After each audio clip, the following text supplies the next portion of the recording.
People's behavior haven't changed that much because, of course, it's a carrot and stick approach. If people know there's no risk to me, then I can continue to spend.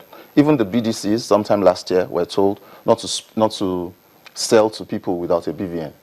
So today, BDCs sell. There's a BVN that is attached to what they are selling, who they are selling to. And of course, that data comes back to NIBS. NIBS verifies that BVN is authentic.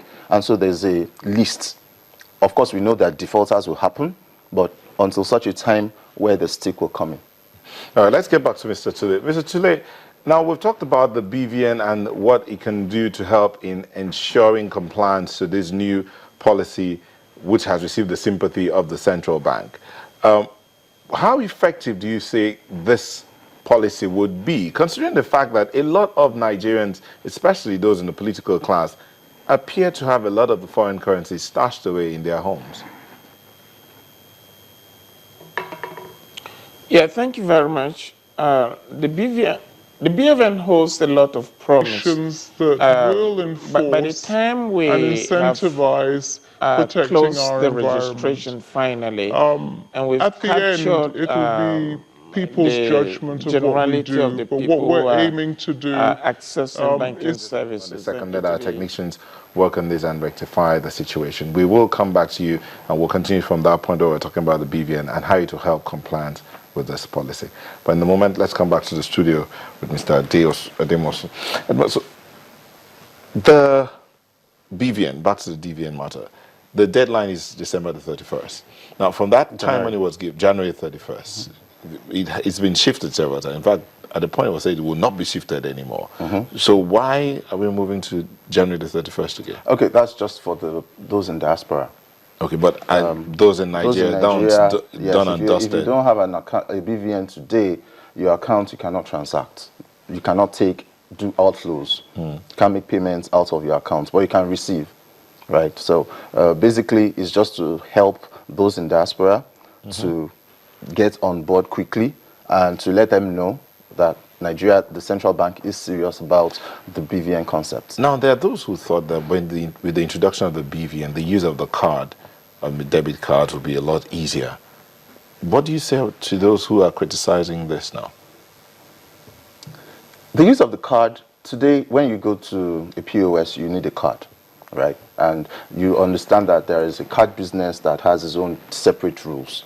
But with BVN, what BVN allows you to do is, because we have biometrics of that person, right? You can decide that I don't want him to use anything apart from his fingerprint and put a PIN. What the BVN allows you to do is create that interface that takes that biometrics. Prior to now, we don't have such interfaces on any of those terminals. And then it takes that biometrics, goes to NIBS, and verifies that that biometrics belong to this person and sends it back to the bank for authorization. So yes, it will go a long way to change the way we do business within the card space in Nigeria.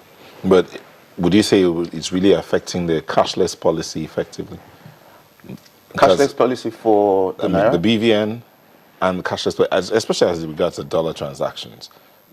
Well, dollar transactions are done abroad, so there are rules foreign currency transactions in Nigeria. They're all done abroad. So these are transactions consummated out of Nigerian space. But Nigerians here who insist on doing foreign currency transactions, would the BVN help in any way is it to use the word curtail or manage that situation? It will only manage for your platform. It will only manage it. It can't stop it. It can't say you're not going to ever do that transaction. They only help to manage it, because now you know that you cannot consume that transaction without you being physically present, because it's your biometrics that we're talking about when we talk about BVN. Okay. So we know that you were there at that position. So you can't. It's not something that can be done. Maybe I'm sitting in the comfort of my living room. I just carry on the transactions. I have to go to the bank. You have to. No, you can do the transaction. We're talking about terminals.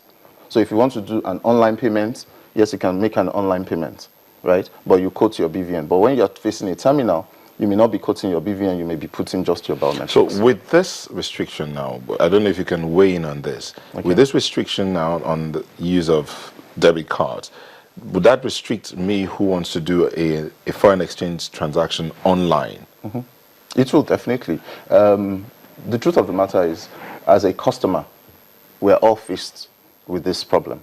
And the reality on ground is that banks can't source the funds to show up their position.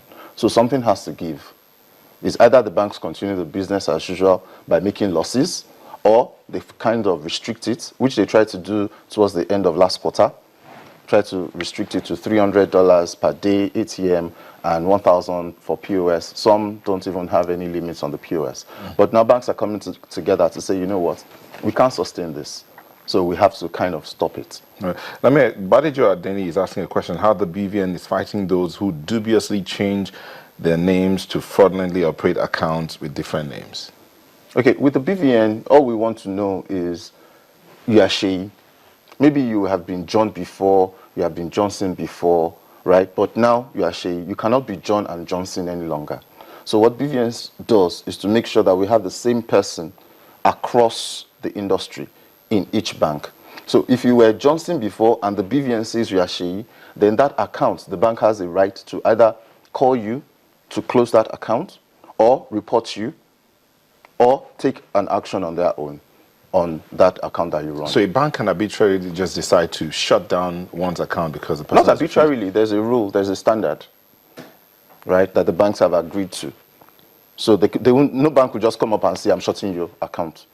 Okay, but they'll have to reach the customer first. Definitely, because the customer has to link his account. That's the only way the bank will know that this person is not actually Johnson, he's actually Sheyi when he brings his BVN. Remember that he has enrolled a BVN and he is Sheyi on that BVN, right? So they now see that his account name that he wants to link that BVN to is Johnson. They will call him to come over to say, sir, this is who you are. Can you verify who you are? They will use the BVN devices to verify him, and he will find out that he's Sheyi. Okay. Mr. Tule, thank you for joining us, and we do apologize again for that interference we had earlier. But you were talking about how the BVN is going to help to ensure foreign exchange transactions are properly managed. Yeah. When we are done with the registration, or we have closed the registration, it's clear that the BVN has a lot of potentials. First of all, you recall it was designed for identity management and for proper customer identification. And to the extent that it has those capabilities, we are definitely sure that we can use it extensively in helping to manage the identity of economic agents that access foreign exchange. Perhaps it might even help us. It's a way of helping us really know who is accessing foreign exchange at what time. So cumulatively, even if you have 870 bank accounts like the young guy that was arrested recently with 870 ATMs, the system will be able to bring you up and to show that you are a serial user and abuser of the system. And then the system can automatically cut you off. I asked you a question earlier about the CBN's priority now as regards these restrictions on the Naira denominated cards or Naira denominated accounts. What's the CBN's priority? Yeah, what we've said is that as an institution, our priorities now are not on the debit cards. Our priorities are very clear. Financing of letters of credit that have been opened. We also want to ensure that we finance the importation of petroleum products so that the economy does not come to a standstill. And thirdly, to finance the importation of raw materials. These, we think, are the issues that are on our priority list. For people who are shopping overseas, we do think that there's a belt tightening for every economy, and everybody requires belt tightening. Even at family level, we require some level of belt tightening when the conditions are not right. So and Nigerians would have to understand that we have a responsibility. Worldwide, from we have to execute that responsibility. for the benefit of the generality of Nigerians. We come away with the historical of Nigerians.